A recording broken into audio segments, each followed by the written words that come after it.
Mayday, what's going on these days? What are you up to? I get messages every once in a while. Like, are you globetrotting a little bit right now?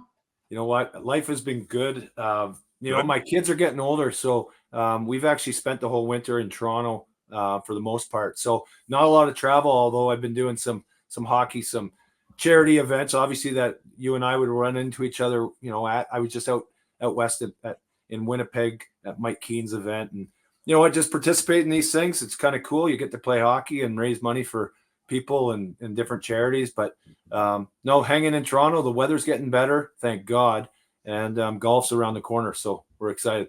How was Hershey? Yeah. Well, listen, Bears. I flew home on, it would be Friday night, or excuse me, Thursday night. Yeah. Thursday night from Winnipeg, got back to Toronto at midnight, and I drove to Hershey first thing in the morning, about an 8-hour drive. Played about 4 or 5 hockey games on Friday night and Saturday, and drove home. I was home by about midnight Saturday night. Brutal How's schedule. How's the back? But you know what that is? You make plans. Obviously, you sign up early and you tell somebody you're going to be there, and all of a sudden life gets busy, and you got to honor your commitments. So I actually had tickets, guys. I had tickets to the UFC 300 in Vegas, and I would typically, jump all over that opportunity. But 6 months earlier, I'd made this plan that go to Hershey, and we played there was a bunch of guys there actually. And they raised some money for charity, but what a great old barn. I've never played in it. I'm sure you guys did, but that Hershey Arena was really nice. It was. Oh, you guys played in the old one. Yeah, the old one. It was really cool. And right next to the chocolate factory. Yeah. Friday night, I think Hershey broke a record or something. They in the American Hockey League for the most wins, so their team's pretty hot. I knew they were good. Yeah, I think they're the heavy favorite. But I got all that information in the last 20 or 48 hours, and had a ton of fun. Well, speaking of Hershey and how you never been there until right now, it's because you never played in the minors until a couple games at the end, but that doesn't even really count. Maybe touch on it was kind of my first thing for you. Maybe like coming out of junior, you come into Buffalo. I know Matthew Barnaby didn't show up until a little bit later. You were there before him. I tell everybody, I'm like, you got to get Brad May and Matthew Barnaby together because it is something to see. But maybe just talk about like that jump, because that's very impressive, especially the way you played back in that day. Like jumping straight from junior right into the National Hockey League is a hell of an. Yeah, you know what, Kami? Great memories. Obviously, I played junior hockey in Niagara Falls, which is 25-30 minutes just north of the border, and just had an unbelievable experience. It was like I was a hometown kid being drafted by Buffalo, so that was really special. It obviously gave me a little bit of a runway to learn as I went, and I think I had the right people in power, in charge, from the management, but also to the coaches, that they wanted to see me succeed, or certainly helped me to. And I had great teammates, man. Like you guys, if you just remember back, the older guys, I'm 19 years old and making the National Hockey League, which is a dream. But, in a matter of 2 weeks, John Muckler took me aside and he said, listen, you better wake up and you better be a 30-year-old by the time this year's over. You can't be acting like a teenager. I don't want your bullshit. I don't want to manage you. You have to be as responsible as everyone else. And I was able to maybe not be that responsible, but I was given a lot of great advice from my teammates. I love speaking about them, as you guys probably do. But Patty LaFontaine, our late Dale Howardchuk, who was just an unreal guy, Colin Patterson, Randy Moeller, Randy Hillier was a wonderful mentor to me.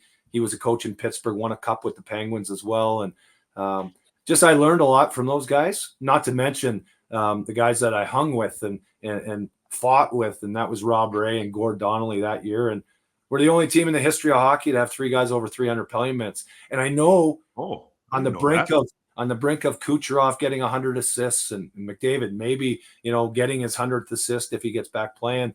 Those guys are playing to get points. That year was amazing, getting penalty minutes.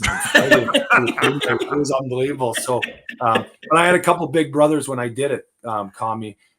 You know how hard it is, certainly if you're isolated and it's just you against, back then there was 6 or 7 guys per team. And if I was put in a situation that, I was fighting number 2 or number 3 on that, the top on the list of other teams, I like that trade-off for me, for sure. So Robbie Ray took a lot of pressure off me, and Gord Donnelly, we called him El Guapo.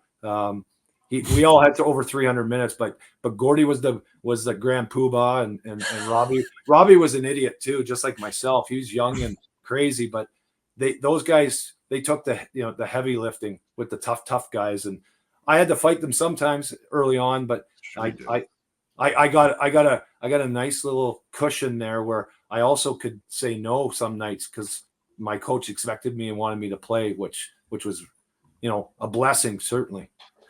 Can we just go just quickly back to the Niagara Falls Thunder days, the OHL in the late 80s? When I think of Niagara Falls Thunders, I think of Brian Fogarty with the stick on fire on front of the magazine. Can we talk about him quickly? Because he was an absolute legend, one of the greatest players that didn't make it. And then just about your junior days in the O, because they're always fantastic stories in the 80s and the early 90s. I watched you guys in the Bulls, right? Like I was like 9, 10, 11 watching, going to those games. I remember all of them. You know what?